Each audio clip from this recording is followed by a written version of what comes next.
Hola, muy buenos días, amiguitos.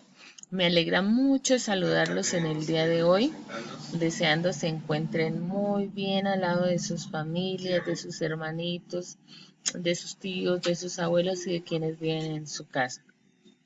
Tenemos que dar gracias a Dios por cada uno de los días que nos ha permitido vivir y estar cerca de ellos, porque para nosotros esto es ganancia. Miremos que hay otras personas que han perdido sus seres queridos, que han perdido sus hijos, que han perdido sus familias y ya se encuentran tristes. En cambio, nosotros tenemos muchos motivos para celebrar y, y estar agradecidos con Dios.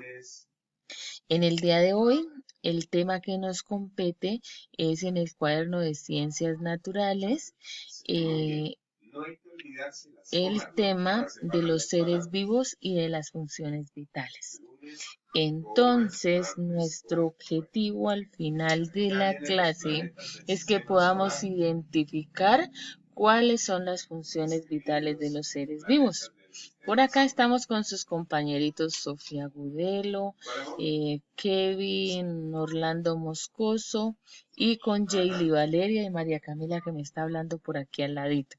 Listo, somos 4 amiguitos que les mandamos los mejores saludos a todos ustedes y que estén siendo tan felices como nosotros en este momento.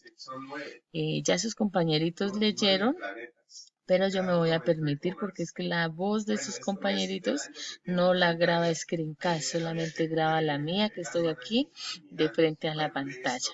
Entonces tenemos que los seres vivos tienen en común unas características. ¿Cuáles son esas características?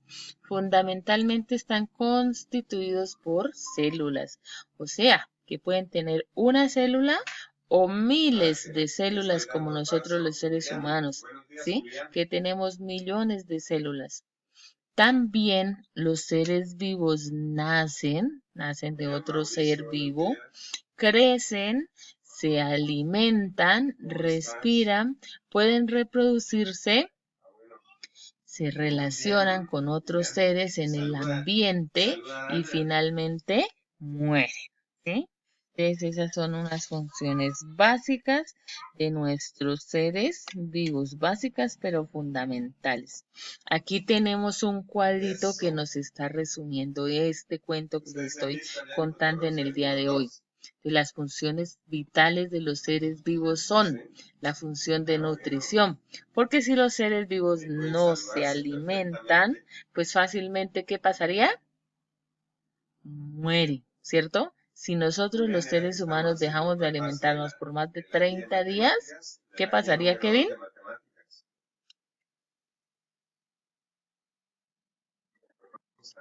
Ujú.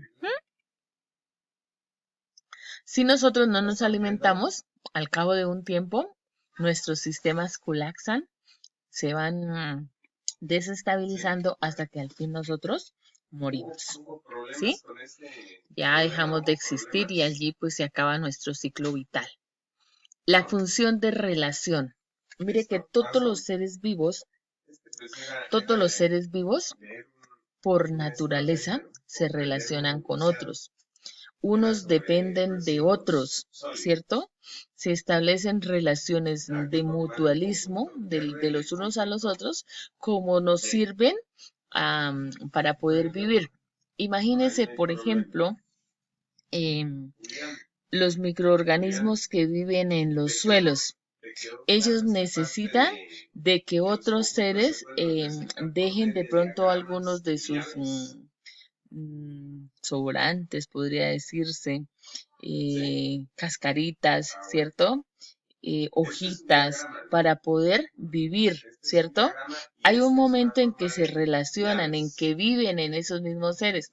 Por ejemplo, nosotros los seres humanos tenemos infinidad de bacterias en nuestro cuerpo, tanto interna como externamente. De alguna manera se relacionan con nuestra vida, con nuestro diario vivir, pero a la vez también se les facilita su mismo ciclo de vida. Imaginémonos los animales en la selva, ¿cierto? Hay unos más pequeños, hay unos más grandes, hay unos que dependen de otros, ¿cierto? Por ejemplo, pensemos en el tigre. ¿El tigre de quién se alimenta? ¿De quién se alimenta un tigre? De carne. ¿Y esa carne es de quién?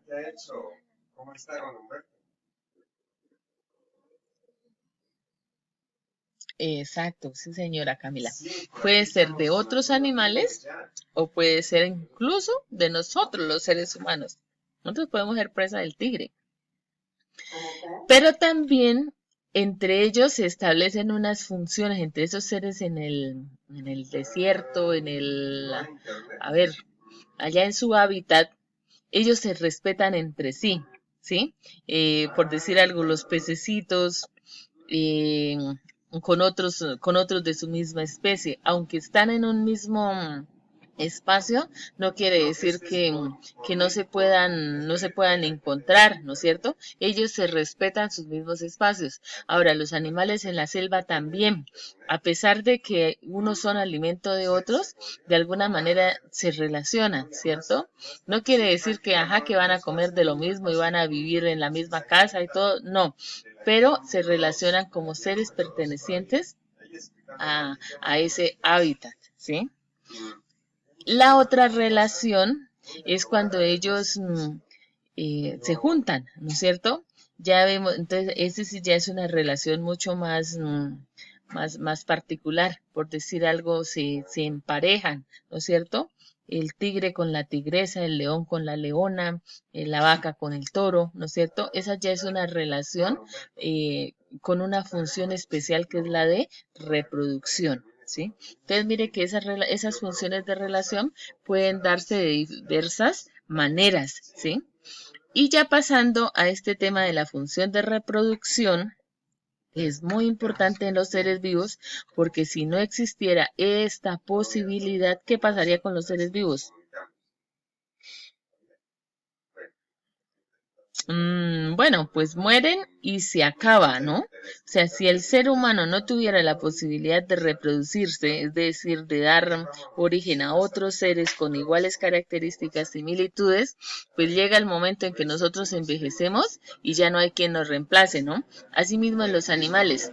Ustedes ven que tanto nace el pollito como se cría, ya se hace gallo o gallina, finalmente muere, pero entonces se están incubando otros huevitos que dan origen a otros animalitos, ¿no es cierto? Entonces así se está reemplazando a estos seres y se está conservando las especies. Por eso también es bastante delicado. Hay algunas partes donde nosotros somos como destructores de estos seres vivos, como que estamos tratando de acabarlos, como pensando que nos hacen daño, como por ejemplo el zorro. ¿Sí?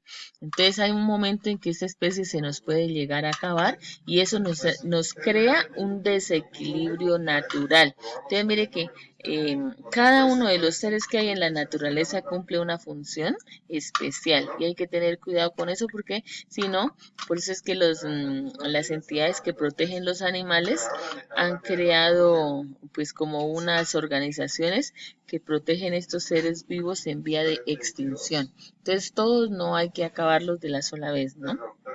Listo. Dice, de las funciones de nutrición, relación y reproducción son denominadas funciones vitales. Entonces acordémonos, función de nutrición, función de relación y función de reproducción. Dice, todos los seres vivos, desde los más sencillos como los microorganismos hasta los más complejos como el ser humano, se alimentan, cumplen con la función de nutrición. Como les decía, aquí vemos a la nutria hermosa comiéndose su hermoso pescadito, pero que este pescadito es un alimento muy especial para ella. Por acá vemos al caballo alimentándose del pastico, ¿cierto? Para él poder vivir unos días más y tranquilo. Este pastico también es un ser vivo, ¿cierto? Entonces, si ve, este pastico le aporta la energía que este caballito necesita. ¿Y por qué le aporta energía? Porque este pastico, el sol, también le está aportando la energía que es la interioriza este pastico al interior de sus hojitas a través de un proceso que se llama fotosíntesis. Entonces ellos y estos son seres autótrofos, ¿no? El pastico, porque estas plantitas son capaces de construir su propio alimento y a la vez este alimento le está sirviendo a este caballito. ¿Sí? Incluso nosotros si tuviéramos la oportunidad de comer pastico, pues también estamos llenándonos de una fuente de energía. ¿Listo? Bueno, por acá tenemos un cuadrito que nos resume el tema de la nutrición. ¿Qué les parece el cuadrito?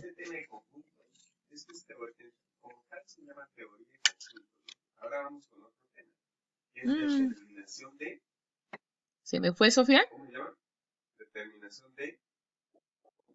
Bueno, sí estamos viendo el cuadrito de la nutrición. Bueno, entonces en este cuadrito de la nutrición nos dice que la nutrición es el proceso mediante el cual los seres vivos obtienen del medio nutrientes y energía.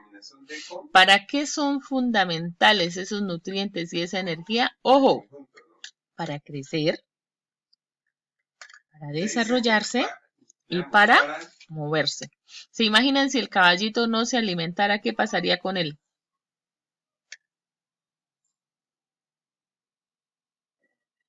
No, pues ya estuviera muerto el pobre porque ya sin alimento, ¿cierto?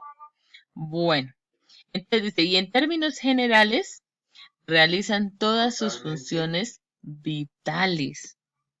A ver, para que esto no se nos pase tan rápido. ¿Cómo obtienen los seres vivos su alimento? ¿Listo? ¿Cómo será que obtienen los seres vivos su alimento? ¿Alguien sabe? Algunos animales se alimentan con